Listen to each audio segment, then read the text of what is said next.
খালাকাল ইনসান ইন্নাদ-দীনা ইনদাল্লাহিল ইসলাম।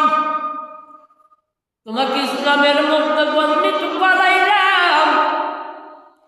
ওরে বান্দা, ওরে বান্দি, তুমি একবার কেন বুঝো না?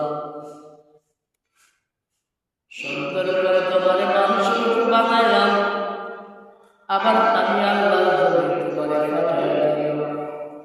তোমার জন্য গাছপালা তরুলতা আমি আল্লাহ তৈরি করে দিলাম।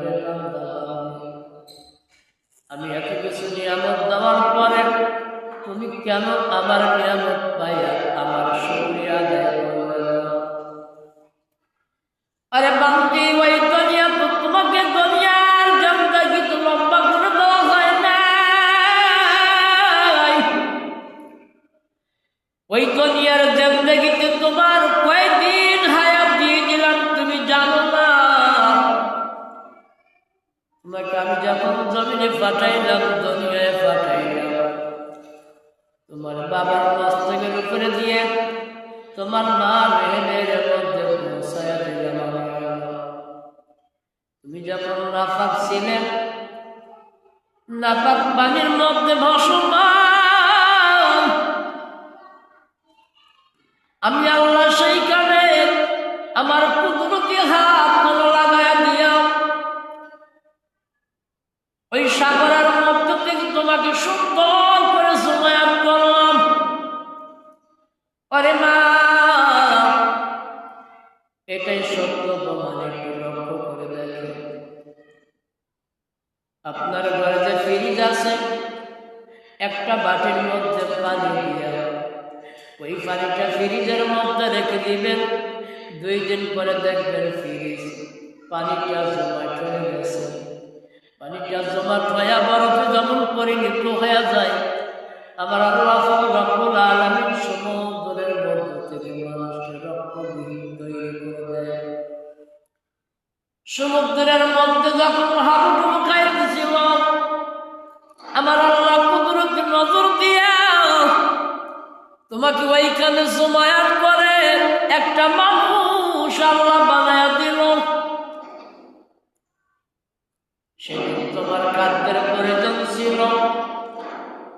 আল্লাহ রাব্বুল আলামিন ডাকটা বললেন, বান্দারে বান্দারে, ওই সময় তোমার খাদ্যের প্রয়োজন ছিল।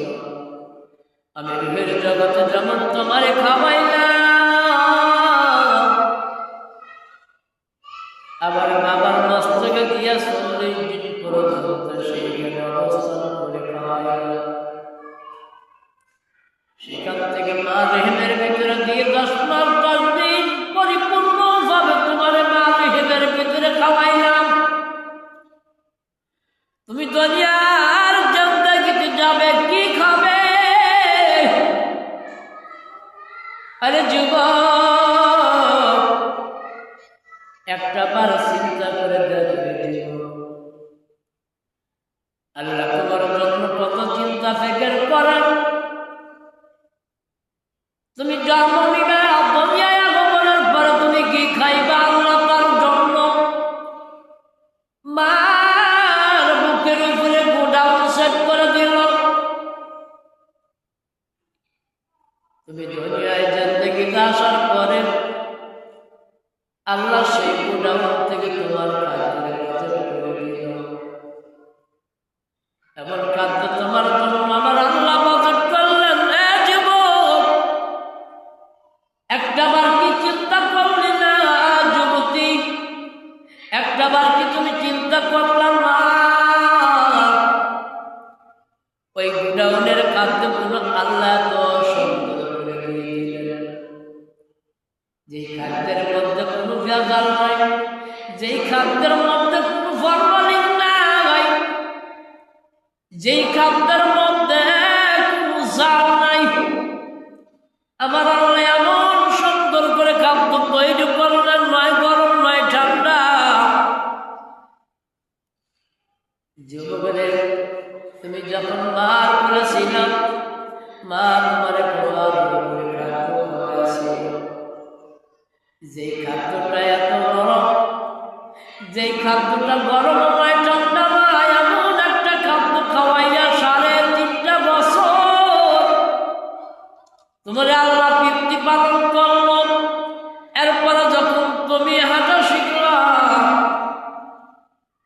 জন্য মা এবং বাবা হাউস করেছে একটা প্লেট বাজার থেকে কুমার করে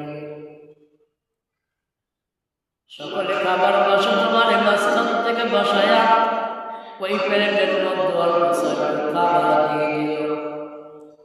তুমি একটা একটা করে হাত দিয়ে তুমি খাইতে লাগলো। আমার আল্লাহ ডাকটা বলে বান্দারে, ওই দিন তোমার শক্তি ছিল না, আমি আল্লাহ তোমার হাতের মধ্যে রহমতের ফেরেশতা লাগায়া দিলাম। আর সেই ফেরেশতা ওই জমিন থেকে খাবার তুলে তোমার মুখের মধ্যে পড়িয়া দেয়। আমি আল্লাহ যদি তোমার ওই হাতের মধ্যে আমি রহমতের ফেরেশতা লাগাইতাম, তাহলে তোমার হাত কোনো দিন ইচ্ছাকৃতভাবে তোমার মুখের মধ্যে তোলার জন্য। ওরে আমার সম্মানিত মা বোনেরা, যুবক ভাইরা, আর দেরি না করে এখন সময় আছে বাবা। অল্প সময়ের জিন্দেগির মধ্য থেকে বেশি কামন করে এই দুনিয়ার থেকে চলে যাওয়া লাগবে। আপনি এটাও ভেবেন না আমি একদম ইয়ং বয়সের যুবক, আমার অনেক দেরি আছে না, এটা বাবা বলুন। কারণ আমার আল্লাহ রাব্বুল আলামিন সুন্দর করে বললেন, আমি আল্লাহ রাব্বুল আলামিন মৃত্যু সকলের জন্য নির্ধারিত করে রেখেছি। কিন্তু দাদা তাকে বাবা তাকে আমি আল্লাহ রাতের কবুল করে ওই দাদা বাবার সামনে থেকে তার রাত্রিরে আমি অন্ধকার কবরের আসামি বানায়া দেই। বাবা বেঁচে আছে, দাদা বেঁচে আছে, দাদার গাড়ির উপরে রাত্রি কবরের দিকে চলে গেল। লাঠি যখন জন্মগ্রহণ করে দাদাই হেসে হেসে বলে, ভাই তুমি এই বাজে হেঁটে হেঁটে কবরের বাড়িতে যাইবা, আমার জন্য দোয়া করবা। দাদাই দুই হাতে চুমা খায়া বলে, ভাই নাতি ভাই আমি একদিন মরে যাব, আর তুমি কবরের বাড়িতে যাইবা। এই দুইখানা হাত আল্লাহর দরবার করে তোমার নানার জন্য দুইটা হাত ধরে দোয়া করবা। আমি কবরে শুয়া শুয়া ওই দোয়া পাব। দাদা একটা মন্তব্য করে, নানা একটা মন্তব্য করে। মা বাবা স্বপ্ন দেখে আমার সন্তান বড় হবে, আমার সন্তান হাফেজ হবে, কারি হবে।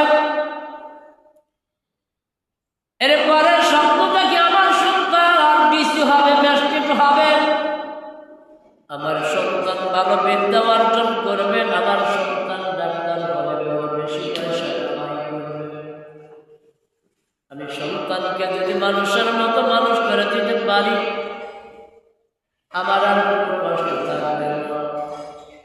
এমন কতগুলো মানুষ বাবা শেষ করার মতো বসে বলে, দুনিয়ার জানতে কিন্তু যত কষ্ট করলাম,